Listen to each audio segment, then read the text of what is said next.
नमस्कार. हेल्दी किचनमध्ये सर्वांचं स्वागत आहे. आज आपण बनवणार आहे अगदी झटपट अशी तयार होणारी आणि खूप खुसखुशीत अशी शंकरपाळी. त्यासाठी आपण इथे 300 ग्रॅम इतका दूध घेतलेला आहे. हे गरम केलेलं दूध आहे.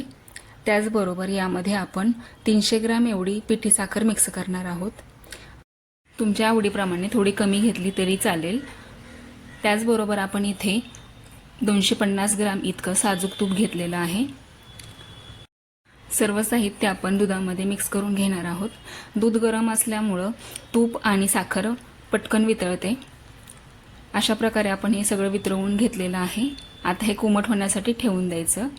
तोपर्यंत आपण इथे मैदा चाळून घेतलेला आहे. हा 1 किलो मैदा आहे आणि जे तयार केलेलं मिश्रण आहे ते कोमट झालेलं आहे. आपण आता 1 किलो मैद्यामध्ये हे सर्व मिश्रण टाकून त्याचा व्यवस्थित गोळा तयार करून घेणार आहे.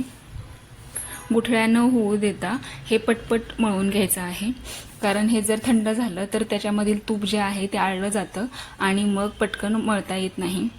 त्यासाठी आपण ही प्रोसिजर आहे ती कोमट असतानाच करून घेणार आहोत. व्यवस्थित दाबून ह्याला व्यवस्थित मळवून घेतलेला आहे. याचा खूप मऊसूत असा गोळा तयार होत नाही, परंतु गुठळ्या त्याच्यामध्ये राहता कामा नये. थोडेसे क्रॅक असतील तरी चालतील. त्याच्यामधलाच आपण एक छोटासा गोळा तयार करून घेतलाय. याची आपण मोठी चपाती लाटून घेणार आहे. तुम्हाला ज्या जाडीची हवी आहे त्या जाडीची तुम्ही लाटू शकता. इथे आपण 1 सेंटीमीटर इतकी जाडी ठेवलेली आहे. साईडच्या कडा कापून घेतल्यात म्हणजे व्यवस्थित आपल्याला चौकोन कापता येतील आणि सुरीच्या साहाय्याने आपण असे व्यवस्थित त्याला चौकोन कापून घेणार आहोत. तुम्ही हव्या त्या आकारामध्ये व्यवस्थित कापून घ्या. इतपत जाडीची आपण शंकरपाळी तयार करून घेतलेली आहे.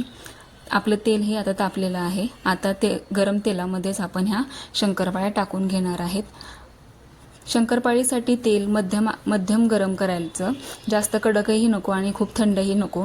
जर थंड असेल तर मग शंकरपाळी विरघळते त्याच्यामध्ये आणि जास्त जर गरम असेल ना तर खूप कडक होते आणि आतमधून कच्ची राहते. फक्त मध्यम आचेवरतीच आपण ह्याला व्यवस्थित तळून घेणार आहोत. अशा प्रकारे आपली खुसखुशीत अशी शंकरपाळी तयार झालेली आहे. धन्यवाद.